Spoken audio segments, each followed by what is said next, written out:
अस्सलाम वालेकुम जी, कैसे हैं सब लोग? खैरियत से हैं? मुझे आप लोगों ने ईमानदारी से बताना है कि कितने लोग हैं जिनके अकाउंट वॉश हुए हैं, कितने लोगों के अकाउंट खाली हुए हैं। बहुत सारे हमारे मेंबर्स ऐसे हैं, बहुत सारे टिकटॉक पे, यूट्यूब पे कमेंट्स आते हैं कि जी लिक्विडेट हो गए हैं, स्कैम हो गया है। मैं सिर्फ और सिर्फ इस बात पे बात करना चाहता हूँ कि स्कैम हो गया हमारे साथ। क्रिप्टो स्कैम है, क्रिप्टो ने धोखा दे दिया, क्रिप्टो ने फ्रॉड कर लिया, फ्रॉड हो गया, स्कैम हो गया। सही है, यही बात चलती आ रही है, यही चीज़ सुनने को मिल रही है। एक चीज़ क्लियर कर दूं हर सूरत, जो कि क्लियर करना चाहता हूं। मैंने अभी सिर्फ ये वीडियो डालने से पहले आप लोगों के लिए जस्ट कि आप लोगों को कुछ आइडिया हो जाए, ये हमारा ग्रुप है।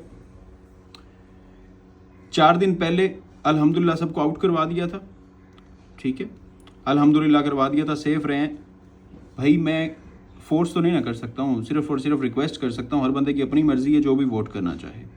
किसी सिंगल बंदे को भी नहीं, किसी सिंगल मेरे मेंबर ने अल्हम्दुलिल्लाह कि सर हमको आपने आउट नहीं करवाया, ठीक है। डिप में बाइंग हमने की या नहीं की? अल्हम्दुलिल्लाह डिप में बाइंग की है, जब परसों मार्केट नीचे आई रात को, ठीक है। स्पॉट में सब सेफ रहे। सबसे बड़ा सवाल जो आप लोगों के लिए है भाई, आप लोगों के जो मैसेजेस आ रहे हैं ना, आप लोगों के जो कमेंट्स आ रहे हैं, फ्यूचर्स में हमारे साथ क्रिप्टो ने स्कैम कर दिया। सबसे बड़ा सवाल, स्पॉट में सब सेफ रहे हैं या किसी का नुकसान हुआ है? ओनली स्पॉट, फ्यूचर्स के साथ इस डिप का कोई ताल्लुक नहीं है। नाम फ्यूचर्स करवाते हैं तो मेरे मेंबर्स ने कहा कि अल्हम्दुलिल्लाह सर 100% सेफ रहे हैं, कोई नुकसान नहीं हुआ। क्या कभी मैंने फ्यूचर की कॉल दी है? या just spot and safe trading? अल्हम्दुलिल्लाह सिर्फ आप स्पॉट ट्रेडिंग करवाते हैं and with proper safety measures. तो किसी ने भी नहीं कहा कि सर आप खुद फ्यूचर्स करवाते हैं, ठीक है। क्या आप सबको हमेशा ग्रुप में गाइड करता हूँ, साइकोलॉजी बताता हूँ, स्ट्रॉन्ग माइंडसेट बिल्ड कर, इवन के यार मैं तो अपने मेंबर्स को भाई 10-10, 15-15, 20-20 मिनट के वॉइस नोट सेंड करता हूँ जिसमें मैं समझा रहा होता हूँ कि यार किस तरह मार्केट में रहना है, कैसे ट्रेड करना है, कैसे हमने सारी की सारी चीज़ें। हमने एक गलती दिसंबर में देखी थी, दिसंबर के अंदर बाइंग हुई थी, टैरिफ्स की वजह से सारी की सारी सत्यानाश होगी मार्केट में। उसके बाद एक इंसान एक बार गलती कर सकता है, दोबारा उसी गलती में फिर जाके स्टक हो जाता है, तो जाहिर सी बात है वो तो फिर आपकी अपनी प्रॉब्लम है ना कि आपको पता ही नहीं है। अब ये जो सारा कुछ हुआ है, ये जो सारा काम पड़ा है, ये हर बंदा जो कह रहा है कि स्कैम कर गए क्रिप्टो, भाई स्कैम नहीं कर गई। ना स्कैम किया क्रिप्टो ने, ना कोई फ्रॉड किया है, ठीक है। लिक्विडेशंस हैं, ओवर लेवरेज है। बताएं, एक एक्सचेंज है और एक एक्सचेंज आपको लेवरेज देती है, एक एक्सचेंज आपको पैसा देती है कि ले जनाब हमसे पैसा लें और इस पर ट्रेड करें। आप लेवरेज लेके ओवर लेवरेजिंग करके ट्रेड कर रहे हैं, 50x ले रहे हैं, 100x ले रहे हैं। कुछ लोग तो मैक्सी पे इसलिए चले जाते हैं कि वहां पे 400x तक भी एक्सचेंज ऑफर करती है। आप 400x वहां पे लेके एक्सचेंज पे ट्रेड कर रहे हैं लेवरेज लेके, और उसके बाद एक्सचेंजेस ने तो करना है भाई, एक्सचेंजेस ने तो आपका पैसा उड़ाना है। एक्सचेंज तो आपको लेवरेज देती इसलिए है कि आपका पैसा हमारे पास आए।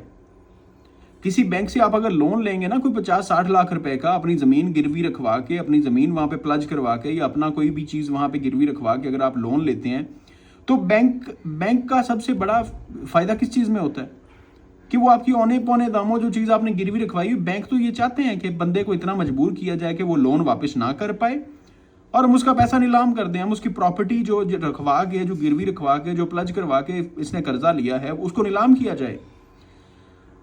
ये फाइनेंशियल मार्केट्स में ऐसा चलता आ रहा है।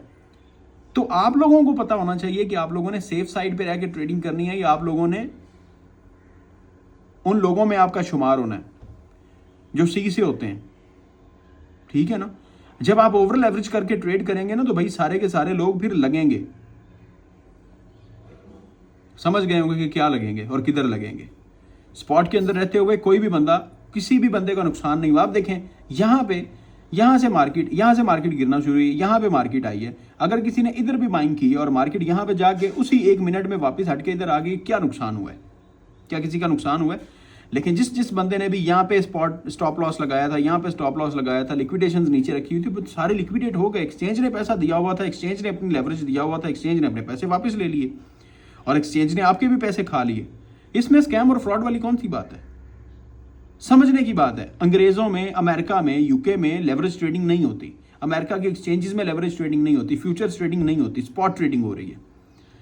तो आप लोगों के लिए अगर ये चीज, अगर आप लोगों के ये जाल बिछाया जा रहा है ना, तो सेंस ऑफ ह्यूमर कहती है कि बंदे को जाल में नहीं फंसना चाहिए। आप लोग अपने आप को जाल में खुद फंसाते हैं।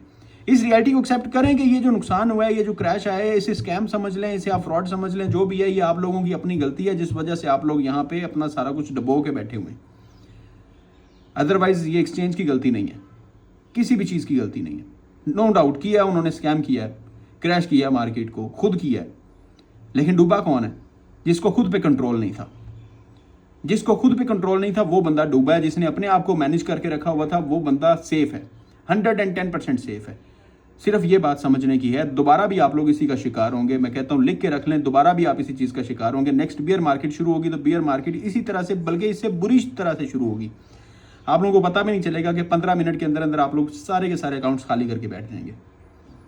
आप लोग कमाएं पैसा फ्यूचर्स में, ये पैसा वापस ना एक्सचेंजेस लेके जाएं तो फिर कहिएगा। नेक्स्ट मार्केट की मूवमेंट क्या होनी है? अभी तो हर बंदा ये कह रहा है कि बियर मार्केट शुरू हो रही है। जरा बताएं, मैसेज कमेंट में बताएं कि क्या होना है शुरू। बियर मार्केट शुरू हो रही है? मैं आप लोगों को दिखाता हूं कि कैसे बियर मार्केट शुरू होगी। अभी बियर मार्केट शुरू हो जाए तो फिर बताइएगा। कौन कौन कहता है बियर मार्केट शुरू हो रही है, जरा कमेंट तो करें।